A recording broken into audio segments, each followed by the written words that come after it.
আৰু মহানগৰ আৰক্ষীৰ জালত পৰিল প্ৰবঞ্চকসহ ৩জন দিছপুৰ আৰক্ষীয়ে আটক কৰিছে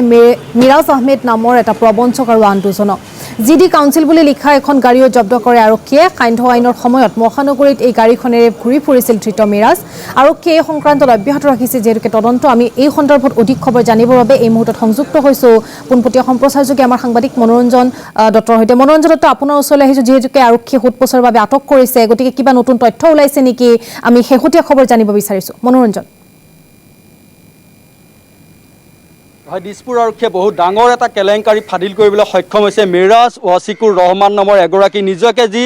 প্ৰতিজন ৰাজনৈতিক নেতাৰ বাওহাত হিচাপে চিনাকি দিয়ে আৰু তাৰ এনেদৰে চিনাকি দি যি কাম সৰকাই মানুহৰ পৰা বহু ধন আত্মসাত কৰিবলৈ সক্ষম হৈছিলে ইমান দিনে কিন্তু কালি দিছপুৰ আৰক্ষীয়ে আটক কৰিবলৈ সক্ষম হৈছে এতিয়া দিছপুৰ আৰক্ষীৰ লকাপত আছে মিৰাজ ৱাছিকুৰ ৰহমান কেমেৰা পাৰ্চন শংকৰে দেখুৱাব এইখন গাড়ী দেখিবলৈ পাইছে মেম্বাৰ অফ জিডি কাউন্সিল বুলি ইতিমধ্যে নেম প্লেট লগাই লৈছে এইখন গাড়ী দেখিবলৈ পোৱা গৈছে বিলাসী বাহন আৰু এই বাহন লৈ গুৱাহাটীত ঘূৰি ফুৰিছিলে কিন্তু চন্দ্ৰ প্ৰকাশ ৱাৰিয়াৰ নামৰ এগৰাকী ব্যক্তিয়ে যি গোচৰ ৰুজু কৰিছিলে গোচৰ ভিত্তিক মিৰাজ ৱাছিকুৰ ৰহমানক গ্ৰেপ্তাৰ কৰিবলৈ সক্ষম হৈছে দিছপুৰ আৰক্ষীয়ে আৰু এইগৰাকী ব্যক্তিৰ বিৰুদ্ধে অভিযোগ আছে যে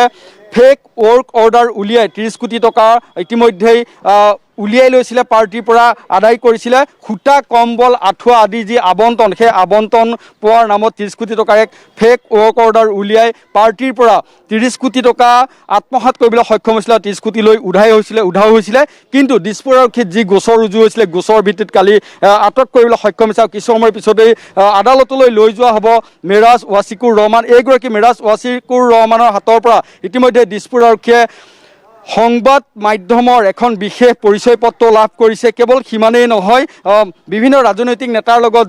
চিনাকি আছে বুলি দমভালি মাৰি ফুৰাই মিৰাজ ৱাছিকুৰ ৰহমানৰ হাতৰ পৰা বহু তথ্য উদ্ধাৰ কৰিবলৈ সক্ষম হৈছে কেৱল 30 কোটি টকাৰ উদাহৰণ মাত্ৰ এটা সৰু উদাহৰণ আৰু বহু কোটি টকাৰ লেনদেনে মিৰাজ ৱাছিকুৰ ৰহমানে বিভিন্ন উপায়েৰে আদায় কৰিবলৈ সক্ষম হৈছিলে ইতিমধ্যেই অধিবক্তাৰ লগত যিগৰাকী ব্যক্তিয়ে ইতিমধ্যে গোচৰ ৰুজু কৰিছে তেওঁ ইতিমধ্যে আলোচনা কৰিছে কিছু সময়ৰ পিছতে সংবাদ মাধ্যমৰ আগত সদৰি কৰিব কিন্তু পুনৰ কৈছোঁ দিছপুৰ আৰক্ষীয়ে দুজন লোকক আটক কৰিবলৈ সক্ষম হৈছে আৰু যাৰ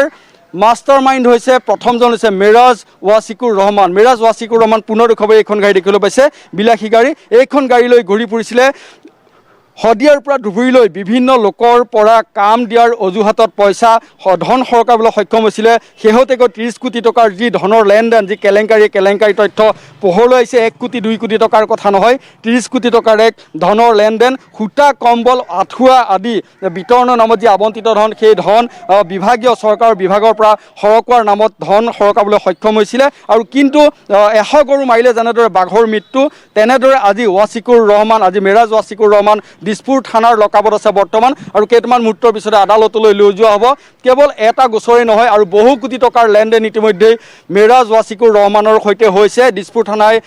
তদন্ত অব্যাহত ৰাখিছে আৰু কেইটামান মুহূৰ্তৰ পিছতে সকলো তথ্য ফাদিল ল'ব কালি যেহেতু নিশাৰ ভাগত লৈ অনা হৈছে এতিয়াও সোধপোছ অব্যাহত আছে